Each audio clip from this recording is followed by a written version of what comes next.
Dumb, cool, weird podcast.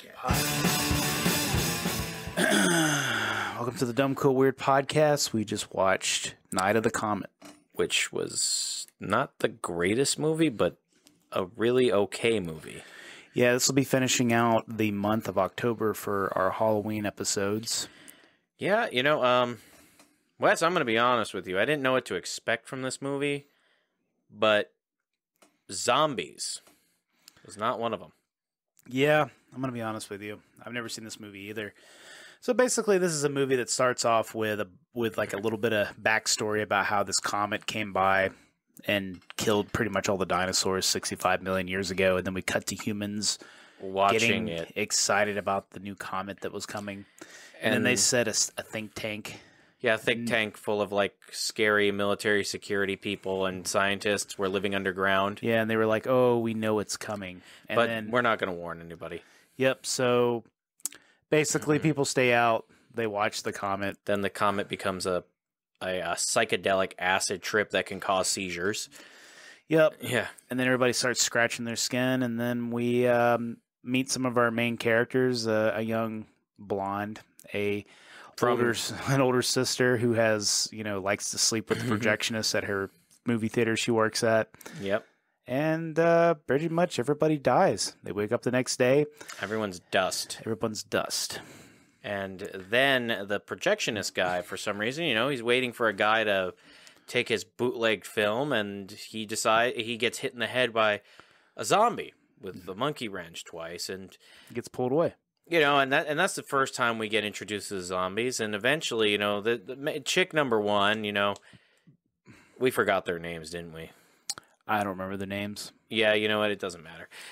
Anyways, the only person that really mattered in this movie was Uncle Gomez. Gomez. His last name was Gomez, but was it Rodrigo? I don't remember his name. Oh, but his last name was Gomez. He was like he was the Mexican guy who was actually a Native American guy. Which is kind of funny to us, but because usually it's the other way around. They always have a Mexican guy playing a Native American. But basically what ends up happening is she leaves. She's not too freaked out by it at first, at the fact that there's a bunch of the sky is red. The sky is red. There's a bunch of dust everywhere, where bodies She should grabbed be the panties the second she got out of there, out of the movie theater, and she's looking to probably see, oh, what size are these? Yeah, it's really weird. And the sky was red. The sky was red, yes. And then she makes way to the back alley, finds the bloody wrench, and she's like, ugh. And then she hears someone eating somebody, basically, human chewing noises very loudly. And she doesn't think to herself, that this homeless guy who is holding a slab of meat in his hands, and he's like, yeah, get over here. And it's like, oh, well, that's not concerning at all. Yep. And she finds a way to whip his ass. Which was very half-assed, yeah, too. pretty much. And then she throws her keys away, grabs the keys, get on the motorcycle, and then she dips out. After almost getting eaten multiple times. Yep. And then she drives back, to her house. And we get this little montage on the way back to her house where we can see that the streets are deserted. And Nick made a good point. Where the fuck are all the goddamn cars? There's only a few cars. Yeah, there's only a few cars that are abandoned on the street for some reason. Not to mention that here's a funny part. Apparently their dad is in the military and his dependent of a wife is having sex with the neighbor very openly. Yep, where the entire neighborhood can see what's going on. They're what was his name? Ron or something is playing a game of grab ass in public with the major's wife. Pretty much, yeah. And you know what? The sky is fucking red. And not once did this blonde chick, when she gets, she's like, oh man, I've just been trying to call the cheer team. And, no one's answered. Looking outside the whole time, not thinking to herself, wow. Yeah, see, the older sister comes home and she's freaked out because the house is fucking a wreck. And she finds her sister. They scare each other. The younger sister, who's a blonde, is just acting like nothing's happening. She's acting like a blonde. Yeah. And, and she's like, when they go outside, she's like, this is everybody in the neighborhood. It's a Saturday. Where are the kids playing in the street? And she's like, if this is your plan of a way to scare me, it's working. I don't like it. And it's like the sky is fucking red. There are literally clothes everywhere. She even literally picks up the stepmom's clothes and is like, "Hey, here's her clothes. Here's the red dust. Here's Ron's clothes. You see this shoe? Here's what's left of Ron." To me, actually, I think the only guy we remember from this film is the guy that she was having an affair with. Well, yeah, because like he left a pretty big impact. Oh, and the mom's name was Doris. That was it. It's bad that we remember their names. We can't remember anybody. The side characters. The female scientist. I remember her last name was White. That's all I remember. Yeah, and she was the bitch lady at the beginning of Chopping Mall. Weird. By the way, there's a lot of Chopping Mall characters. There's a lot of Chopping Mall like characters in here. And funny thing is, Chopping Mall happened years later, but I guess maybe a same producer or director was like, "Hey, let's use these same characters." Yeah. But basically what ends up happening though is they decide, let's go to the radio station because the radio's still playing. They find out that nobody's there, everybody's dead, except for Uncle Gomez. He said Uncle blank first name, then Gomez was last name. Yep. We're just gonna call him Guy from Star Trek Voyager. The Chakotay. Gomez. Chakotay was his name. He was Chakotay.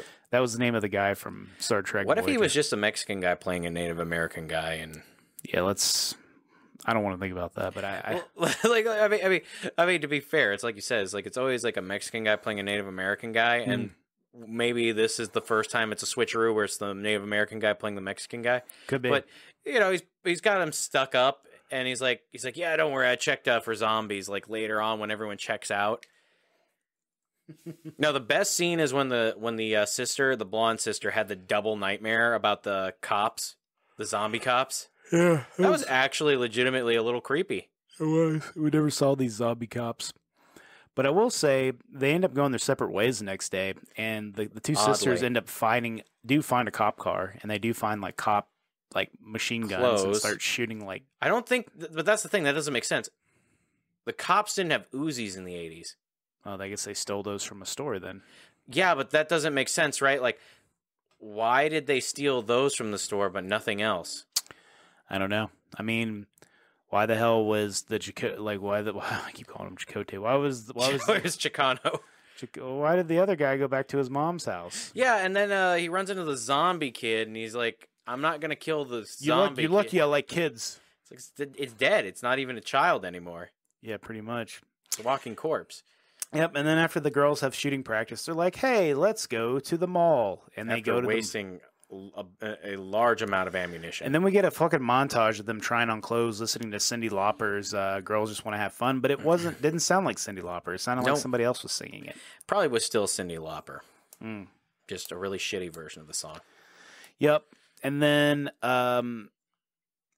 basically these like gang of like stock boys, mall metrosexuals. Yeah, mall metrosexual stock boys are like, let's get them. Yeah, that didn't make sense there either. Like, were you in the mall when this happened? And it turns out, they're just killing people, taking pictures of them killing people, and then, Yeah, they're zombies. They're zombies. That was like... But they're not... But maybe they're not like 100... Maybe they're not full of zombies. I don't know. You don't really know. No, you never know, because that's the problem is like... It only tells you at the end that people slowly change into zombies for some reason. And it doesn't tell you why. They're just like, oh, it happens. Yep. So basically what ends up happening, though, is they have a shootout with the zombie guys. They tie them up, put them on a forklift, and they're like, oh, let's play a little bit of Russian roulette where they take No. It was better. It was, let's play a game of scary noises. And he was just clicking the gun. It's like, oh, look, I don't even think there's a bullet in here. Then he's like, oh, wait, I found it. I just had to be patient. And then the military from the think tank steps in and kills everybody. Yep. And then the one girl leaves, and then the blonde stays, and then, Professor White, she shoots up the girl. We think she's dead. And then she shoots Professor Oscar. Yep. And then then Professor White shows up, gives, the Hector. That was his name. It was Hector. Yeah. Yeah, Hector. Gives Hector the notes. Hector reads the notes. He's like, ho, ho, ho, Merry Christmas. And she's like, you really are a cute guy. And then she just dies. She's just like, I'm going to kill myself now. Yep. Because she feels guilty about what they're doing at that base. But basically, we cut back to the base. The base is just basically like... people slowly turning into zombies. Yeah, it's essentially like return. It's essentially the 8 Men. I mean, they're looking for spinal fluid. Yeah. So really, what they're looking for is they're trying to find a serum. And they've just been draining survivors' blood to prolong their life. Yeah, because apparently they've already sort of zombified a little bit. Which was also very confusing. I mean, the only explanation, obviously, was given by Dr. White, where she was like, oh, we accidentally left the air vents open to our bunker. Yep, and apparently they got exposed. I like how anticlimactic that was. It's like, oh, no, it wasn't just because, like, you know, something from the outside came in. It was, we just forgot to close the air vents. Yep, because, you know, a think tank full of the smartest people just wouldn't think of something like that. You know what, to be fair, though, it's kind of like like when we were watching the movie, and they're like, where would teenage adolescents with nothing to do at the end of the world go to? And then they're just like, the mall. Yep. The mall. That was it. It's like, that is how smart people analyze things. I mean, we're not the smartest people in the world by any means necessary. I mean, we run a podcast. And even if we walked outside and saw the sky was red, we'd probably just stay inside. Not go anywhere. And if we saw a zombie, we'd probably not be making very loud noises everywhere we went. Nope. You know, hey, let's turn up the radio in an area that we haven't secured or know anything about. Yep. Could be other zombies out there. Could be mutant zombies. Yeah, that was the weirdest thing, right? They really hyped up the zombies. They weren't really that special. They didn't even show up. And they kind of sucked. The ones that did show up. Like, the ones that showed up that were people, like it was like, oh, and then the kid, you know, is like full zombie, and then the homeless guy was full zombie, but there was like no zombies, apparently. Yep, kind of a big letdown. But I, you know, getting back to like towards the end of the movie, basically the girl gets, you know, the older sister's there. There's kids that are there that are survivors. The kids that they saved from getting their spinal fluid taken, by the way. Yep, because they were gonna like make them go to sleep. Oh, breathe it in, and then you're gonna see Santa Claus, and then the girl's like, "You're fucking sick." By the way, I'm not sure if this was supposed to be a Christmas movie. I think it's a Christmas movie, dude. So this is like Die Hard. I guess so, yeah. So basically, she gets the kids, and then they tie up the other scientists, and they're basically getting the laughing gas, and they're laughing, and they're like, "Oh, what should we do about them?" And he's like, "Leave them." And they close the door, and they just basically leave them to die, and then it cuts back to like them leaving. And by the way, the younger sister's not dead; she's still fucking alive. We thought she was dead. Apparently, she just went to sleep for a little while and woke up. Yeah. And basically, like, Hector shows up, dressed up like a cowboy. He's like, "Hey there, partner." You know, by the way, like, there's a lot of product. There's a lot of product placement in this movie for Pepsi and Miller Lite. Yeah. Hector does the most acting, really, in this movie. Yep. Hector shows up, tricks the guy. The guy walks up with the gun. He's like, "Hey, what's going on?" And then the girl, like, fucking hits him in the head. And I love how he's like, the gate guard is like, not thinking to himself, wait a minute, no one's supposed to know that we're out here. Maybe I should just shoot this guy. He's like, I'm bored. Yep, pretty much. I think that's the most realistic like thing about the military is the level of boredom. He was probably just like, I'm really bored. I don't have any more cigarettes. I just want to see what's in the car. Pretty much. And so basically they go inside, and when they go inside, they find this is the funniest part. They basically basically the younger sister runs into the older sister. They get the kids, they leave.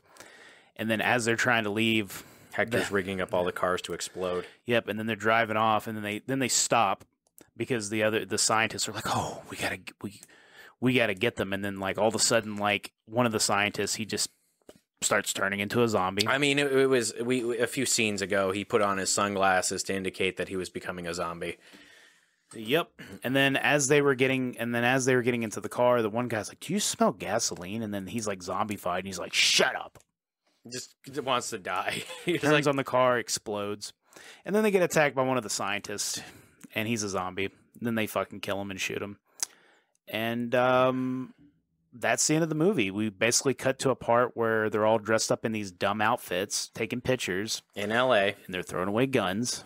For some reason, they're throwing away the guns, even though there's no inclination that the zombies are gone. Or other people are gone. Just nothing. It was like, let's just throw the guns away. Yeah, but by the way you get rid of the comet-like situation... Rain. Just a nice little rain gets rid of the dust, gets rid of the red sky. You're good to go. Yeah, so like you said, states like cities like Seattle would have been great. You know what I mean? Yeah, the first day, they would have been fine. States like fucking Arizona, Nevada, New Mexico, like a rainforest where it rains all the time. They're fine. Probably her dad's fine because her dad was like in Nicaragua. Yep, probably fine. Probably completely fine. But that doesn't explain still like what would happen to all those desert states, those really shitty states. Oh, they're toast. Yeah, imagine just being in Nevada. You're like waiting for like months on end to get rid of the red sky. This red sky sucks, and most of our guys have turned into zombies now. Well, what are we gonna do? There's no rain. Should we maybe leave the state? Nah, we don't know what happens out there. Yep. And so the movie just sort of ends from there, and the young girl gets picked up by some guy in a car. He's like, "I got 21 cars." Yeah, I mean, that guy was surviving the apocalypse, right? He was like, I'm going to take as many cars as I can now. And they were like, let's waste all of our ammunition by shooting the cars that are good. Yep. And then basically the power's still on. They're throwing the football around and everything's happy and it ends. And it just, me and Nick are just kind of left with like, why, how is the power still on? How are they not fucking more worried about other people and zombies? What is going the fuck on in this movie, dude? Like I said, the greatest, scariest part about this movie was that blonde chick's double cop dream where she gets killed by the zombie cops. That was the scariest part, and she was stupid in those dreams too. Yeah, she pulled over in her dream. Hey, look, I know you're gonna give me a ticket, but I'm sorry. It's the end of the fucking world. Cop's like fucking halfway, like he's already he's like rotting, and then the other cop is like severely rotten. And then she wakes up and she's just like, oh, okay. And then she gets picked up. Oh yeah, it was like she goes for the shower, and then she gets shanked in the side with a switchblade wielding cop. Yeah, it's a double death in the same dream, like different dreams. I love how double death. I love how after that scene though, they were like, oh, is she gonna be fine? And he's like, yeah, she's fine. She's like sitting over there like in the fetal position, holding her head, like freaking the fuck out because she had a double nightmare. Well, they kind of built it up like something was gonna happen, but it never happened. So that kind of leads me into like the dumb, cool, and the weird. What was dumb about this movie, Nick? The fucking dumb part about this movie had to do with the fact that it was a setup, right? It was the setup. Yeah, I mean, this movie had like so much potential to have like more zombies, more apocalypse stuff, but it was just like red sky. And nobody got it. Like the whole beginning of the movie, no one's like, this red sky is kind of weird. I don't know if that's supposed to be like that. That's unnatural. Nope. And then, like we were talking about earlier about the dream, like they like a plot point is they were setting up all this shit that was going to happen to the younger girl, but it never really happened. Yeah. And it was really sad because like I'm like, dude, I want some kind of scare. Like that was scary, but like, can we get something else? Can we actually get it? Can we raise the stakes a little bit and actually have it happen to them? Yeah. That was fucking stupid. And then it was stupid that the fucking think tank was dumb enough to leave the fucking vents open. Yeah, that's what I'm saying. This whole movie's smart people were fucking retarded. So that's a dumb portion. Yeah. What about the cool? Well, I guess we also covered the weird, right? I was gonna say, the cool part though had to be the setups, the sets. Like the set designs were fucking great. Like the lighting for the actual red sky. Yeah, the lighting for the red sky was cool. The radio station was cool. The fact that they were able to get parts of Los Angeles cleared out like that to shoot. Yeah, that's amazing. It's impossible, I bet, nowadays to do something like that. People would be so pissed. And it's just like it's crazy how they were able to do a lot of that, and then they also had like parts of it where they were inside of a mall that they must have been either shooting at night or something like that. It's fucking crazy. Like the sets were really well designed. I thought that was really cool. No, they really did a good job there. I guess we'll go to the weird now. I mean, I think the think tank was just the weirdest part of this movie. Yeah, they really didn't have anything. They didn't really make sense. They really didn't contribute very much to the movie. They were kind of dumb. I mean, and we didn't really get them till the very end of the movie, and they were just kind of like they just seemed annoying. They were just annoying, and it was weird. It's just like they kind of built the movie around that think tank, and they just didn't do anything with them. Yep, it just wasn't. It wasn't what I expected it to be. That's why that doctor killed herself. She was just done. Yeah, she was like, "We're not even really important." I better off myself here. But you know what else is weird? Studio. But you know what's really weird? What's that? The fact at the very end of the movie they threw away those fucking guns. Yeah, that was weird. And they were throwing a football around and everything's all hunky dory. Nah, dude. It's like you're telling me that you're gonna throw the guns away when you don't know if any of this place is secure. Throw away guns. Throw footballs. It sounds like that sounds like in a few weeks or so, like we're gonna get a political ad about that. Pretty much. Like some really liberal football star is gonna come out and he's like, I threw away my guns to throw more football. Yep, pretty much. But that was Night of the Comet, and it is it's not bad. It's not bad, not great. but it's not great. It's a very interesting movie. I think I remember my mom telling me about this movie many, many, many years ago, telling me how fucking great it was. Mom, it's not that great. Man, being in the 80s must have been very nice to like be so easily entertained. Yeah, I mean, it was a simpler time, Yeah, it was harder to see boobs. People did greater things, and the movies were okay. Yeah. But y'all had some pretty interesting movies. I mean, it must have been so great. Shopping mall. Yeah, Chopping Mall. I mean, you guys must have been very inebriated back then. That's all I'm going to say. A lot of cocaine. A lot of cocaine, a lot of inebriation. Turns out all you really had to do in the 80s was eat cocaine and sit-ups, and you can stay in shape. Oh, yeah. Pretty much. Yeah, that sit-up chair would just taught you a million ways to do a sit-up, but everybody knew it was like cocaine. I just love how the radio station was set up for cocaine. It had a cocaine bathroom, cocaine lounge. Cocaine couch. Yeah.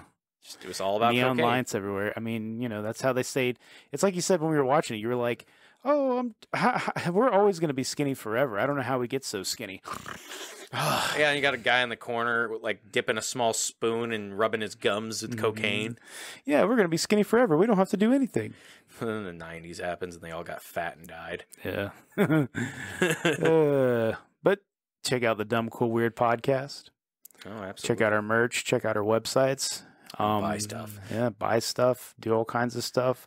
Comment, like, and subscribe. Check it out. And Nick, do your thing. Stay sexy, beautiful people. Thanks for checking out the Dumb Cool Weird podcast. We're a movie podcast now, so Movie Monday is every Monday about crappy movies from the 20th century. It's going to be great, folks. I can't wait to show y'all.